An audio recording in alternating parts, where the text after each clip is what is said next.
Paldong-paldo itong si Reeves sa kanyang susunod na kontrata.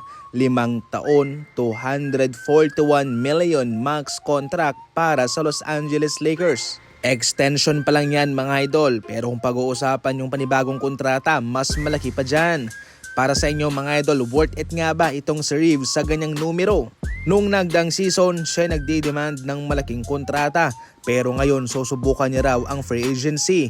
Gayon pa man ay hindi po nagkamali itong si Reeves sa kanyang ginawa, sapagkat sa season ito ay maganda ang kanyang inilalaro. Meron siyang mga multiple 40-point game performance. Ngayon sa season na ito mga idol, ang kanyang inilalaro kasama si Luka Doncic ay nasa 22 points per game. Kung walang Luka Doncic, nasa 29 points per game ang kanyang kinakamada.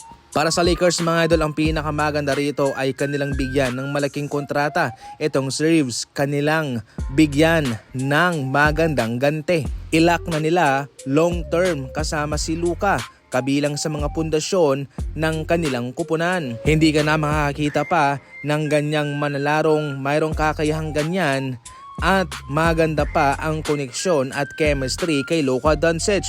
Bagay rin po ang kanyang edad kay Luka, batang-bata pa silang dalawa. Kaya kung tutuusin, ang 241 million ay maliit lang yan para sa 5 taon.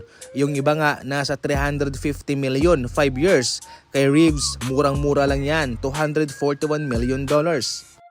Kaagad namang binago ni Jeremy Sochan mga idol ang kulay ng kanyang buhok base sa kanyang bagong team na Knicks. Itong si Jeremy Sochan mga idol ay binabansagang Dennis Rodman 2.0 dahil sa kanyang ginagawa sa kanyang pagkulay sa kanyang buhok, at hindi naman niya dinidisappoint ang kanyang team noon na Spurs. Ngayon lang talaga ay nawala siya sa rotation sapagkat meron pang mas magaling sa kanya.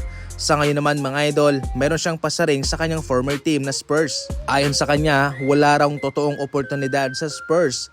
Para sa kanyang opinyon, it's a deep team. Malalim raw ang kanilang roster, kaya hindi raw siya talaga minsan nagagamit. At siguro hindi siya gusto ng kanilang coach ngayon. Kung patungkol naman daw sa kanyang kontribusyon, siguro makapagbibigay daw siya ng dirty work para sa Knicks sa season na ito. Samantala, bumalik na naman ang issue patungkol kay Kevin Durant na ito'y gumagamit daw ng burner Twitter account para i-trash talk ang kanyang mga kasama mismo. Sa isang interview sa kanya, eto ang sinabi ni Kevin Durant, "I'm not here to get into Twitter nonsense.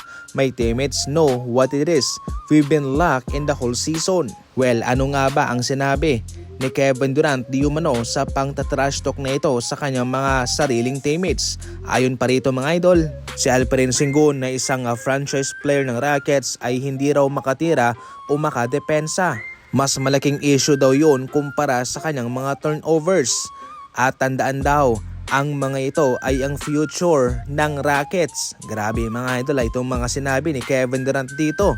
Na-expose talaga si Kevin Durant sa tweet nito mga idol para sa kanyang mga teammates sa kanyang pang-trash talk sa kanilang likuran. Gayon pa man ay patuloy niyang deny ang mga tweet na ito para sa kanyang mga kasama. Maski man si Jabari Smith Jr. ay hindi raw marunong tumira at makastop ng kanilang kalaban.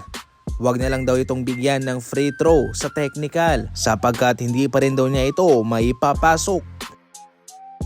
Samantala, kung gusto mang bumalik ni LeBron James sa Cleveland Cavaliers, ito ang isang paraan para mangyari ito. Dahil nga mataas pa rin ang kanyang sinasahod, maski man 41 years old na siya, hindi po makakaya ng Cavaliers na i-absorb ang kanyang sweldo sapagkat marami na silang pinapasahurang malaking mga kontrata sa kanilang kupunan.